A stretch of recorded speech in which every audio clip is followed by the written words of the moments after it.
was going through my old stuff and realized, oh hey, look, we have a 360 that we haven't played in for ages. All right, had some stuff on it, but I didn't. I was like, I don't necessarily care enough to keep this nowadays, so I figured I might as well just see what I can get off it, see if I can get someone else to play it instead. So I took that, had 3 controllers. One of them was a little broken, and really the only games on it that were worth anything were probably You Don't Know Jack and Spelunky. Now, I was salty about it because I love Spelunky, but I do have that on my computer. But you know what I was especially salty about? I only got all of that for $40. Whew.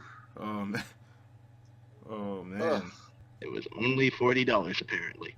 Fame got you, man. I know. Then they threw it in the garbage. Probably. Because that's what. Oh my. I would have rather just might as well have just kept it. Oh my gosh. Oh man, that sucks, man. Yeah. So there's my salt. Well, what I gotta say, man, on the GameCube, they came out with a port of the original Metal Gear Solid. It was Metal Gear Solid: The Twin Snakes. What they did was they upgraded the graphics in a big time way.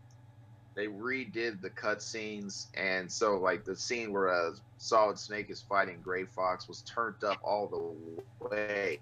And I looked the other day at a brand new edition of that. If you had that game unopened, and they want $224.99, and the used copy is not nearly as bad, but I just didn't want to pay that much just because I paid full price the first time. They wanted $35.99, I believe, and so both accounts, I'm like, man, I really should have just kept it. But Metal Gear Solid, though it's a classic, it's a short game. Yeah. And so I beat that Twin Snakes edition so many times. Like I was beating that daily.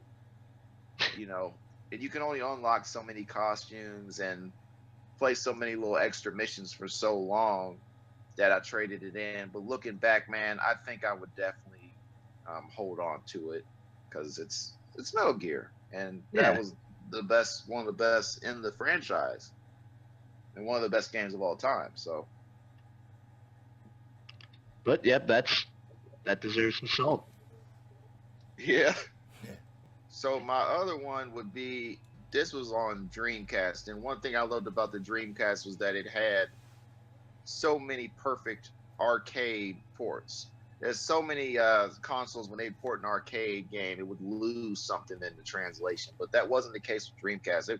If it wouldn't carry everything from the arcade, it would improve on it. So it was always a plus when something would come to Dreamcast. And that's definitely one of my favorite. It was my personal favorite system of all time. And the game I wanted to talk about is Dynamite Cop. And this was an answer to Die Hard Arcade. It was actually the sequel to it, but they had to call the characters different things because they lost the copyright for that, the rights to all that stuff. But Dynamite Cop, I went to the used game store just a couple days ago, and I saw it sitting there. And a lot of Dreamcast games nowadays have been wiped out. You'll usually find like NBA 2K something, but not really anything else because now people hold on to these games. Dynamite Cop, I brought it up to the shelf. They didn't price tag any of these things, so they look up everything on the computer. They wanted $35.99 for this game. Now, this is just a fast, you can beat even quicker than Twin Snakes, and it's super short. It's a lot of fun, but man, like $35.99, dude, I don't know about all that. I think I'm good on that price tag. Actually, I feel you there. I remember that game though. It was a fun game though, but yeah, I don't know about $35.99. But yeah, you know what I mean. It was a fun game though. Looking at this gameplay, and it's kind of bringing back some memories for me. It definitely was a fun game. And Dreamcast, they had some funny battle cries too from people. Yeah, you fight a Kraken at one point. Oh, yeah, and I'm looking at it. Yeah, it looks fun actually. It seems pretty active. Seems pretty responsive. Yeah. Yeah. I can do it. It was one of the first QuickTime event games too. Huh. Right. So for me, a game for me that I regret trading in, and it was because I'll just be honest. I was young, I was stupid, and it was hard for me to get games when I was really young because I didn't have a job and stuff. So for me to get games, I would have to like swap them out and get credit and all this other stuff. So a game that, and It was my fault because my brother didn't even want to do it. But I was like, no, man, let's trade it in. We already beat it, man. It's Legend of Legaia. Now, this game, in my opinion, is probably top 5 one of my favorite RPGs ever. Just because the battle system was different. As you progress throughout the game, your attack meter would increase, and you'd be able to fit more combos in. You'd be able to like do combinations of different moves and stuff like that. But then it was also one of the first games that I can remember when you change your equipment, and then it would actually change on your character within the game. So it was just like, to me, it was just like the coolest thing ever. It's like, oh snap, I can change my equipment and really see it. And the characters were just awesome.